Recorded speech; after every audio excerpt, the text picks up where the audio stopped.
ফেসিবাদের আহ্বানের এবার প্রথম বাংলায় নববর্ষ আমরা উদযাপন করতে যাচ্ছি।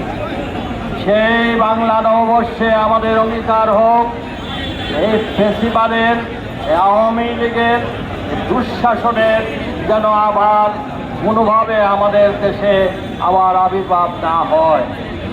আজকে আমাদের সকলকে অঙ্গীকার করতে হবে যে আমাদের সকল ধরনের ষড়যন্ত্র চক্রান্ত আমাদের সজাগ থাকতে হবে। সব কিছুর পূর্বে দলীয় ঐক্য এই মুহূর্তে অত্যন্ত প্রয়োজন। আমি একটু আগেও বলেছিলেন ম্যান্ডেটে মেয়র হয়েছি, কিন্তু এই দলের প্রতিষ্ঠা লগ্ন থেকে ছাত্র দল থেকে বেড়ে উঠে আজকে এই পজিশনে এসেছি।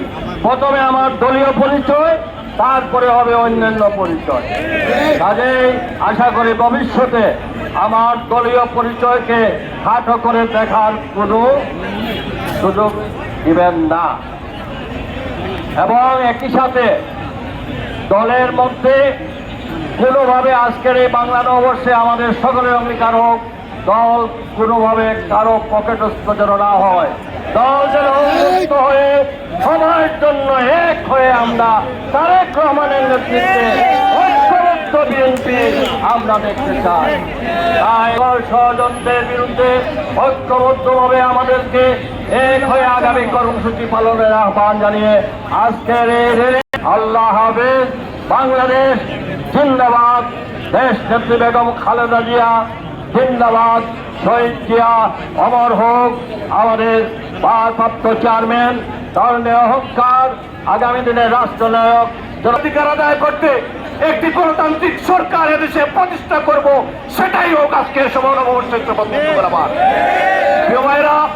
আজকের এই সমাবেশ এই র্যালিকে সফল করেছেন তার অন্তর্গত বিভিন্ন উপজেলা বিএনপি, সিলেট জেলা এবং মহানগরের অন্তর্গত বিভিন্ন অঙ্গ সংগঠন, যুবদল, স্বেচ্ছাসেবক দল, ছাত্রদল, শ্রমিক দল, জাসাস, মহিলা দল সহ যত সংগঠন আছে সবাইকে আমাদের পক্ষ থেকে আন্তরিক ধন্যবাদ এবং কৃতজ্ঞতা জানাচ্ছি।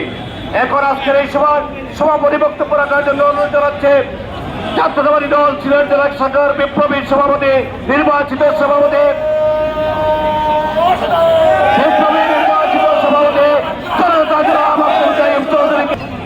ঐতিহ্যবাহী রেজিস্ট্রারি মাঠে আজকে আমরা বর্ষবরণ উদযাপনের র্যালির উপস্থিত আমাদের দলের উপদেষ্টা মণ্ডলীর অন্যতম সদস্য সাবেক মেয়র আরিফুল হক চৌধুরী, বিএনপির জাতীয় নির্বাহী কমিটির অন্যতম সহ সাংগঠনিক সম্পাদক সাবেক ছাত্রনেতা মির্জা সিদ্দিকী, মহানগর বিএনপির ভারপ্রাপ্ত সভাপতি সাবেক প্যানেল মেয়র রেজাউল হাসান কয়েসরুদি, আমাদের ডানে এবং বামে দুইজন সঞ্চালক,